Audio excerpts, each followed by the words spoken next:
దీనికి సంబంధించి మన జిల్లాలో ఎస్ఎస్సి రెగ్యులర్గా సంబంధించి 38 సెంటర్స్ని ఐడెంటిఫై చేయడం జరిగింది. ఈ 38 సెంటర్స్లో ఒక 34 సెంటర్స్ ఏ సెంటర్స్, 4 సెంటర్స్ బి సెంటర్స్గా ఉన్నాయి. ఈ 38 సెంటర్స్కి సంబంధించి ఒక 22 స్టోరేజ్ పాయింట్స్, పోలీస్ స్టేషన్స్లో మన క్వశ్చన్ పేపర్స్ ప్రిజర్వ్ చేయడం అనేది జరుగుతుంది. ఈ 38 సెంటర్స్కి సంబంధించి చీఫ్ సూపరింటెండెంట్లని అలాంటి డిపార్ట్మెంటల్ ఆఫీసర్స్ని ఆల్రెడీ అపాయింట్ చేయడం జరిగింది. అయితే ఇన్విజిలేటర్లని ఈరోజు రేపట్లో అపాయింట్ చేయడం అనేది జరుగుతుంది. దీనికి సంబంధించి స్కూల్కి సంబంధించి కూడా 12 సెంటర్స్ ఉన్నాయి. ఎస్ఎస్సి ఇంటర్మీడియట్కి సంబంధించి 6 సెంటర్స్ ఉన్నాయి. దానికి సంబంధించిన పేపర్స్ కూడా 16th వస్తాయి. 17th వాటిని స్టోరేజ్ పాయింట్కి ఎస్ఎస్సి సిబ్బందిగా చూడాల్సినటువంటి అవసరం ఉంది. దానికి సంబంధించినటువంటి లెటర్స్ అని మేము సంబంధించిన శాఖలు కూడా పెట్టున్నాము.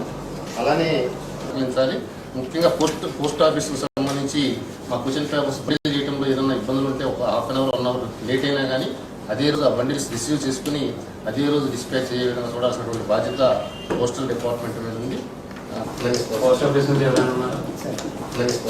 నుంచి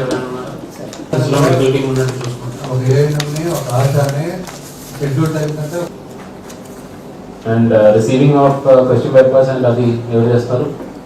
సెంటర్ సూపరింటెండెంట్స్ తీసుకుంటారు. పర్సనల్గా deal any other issues anybody?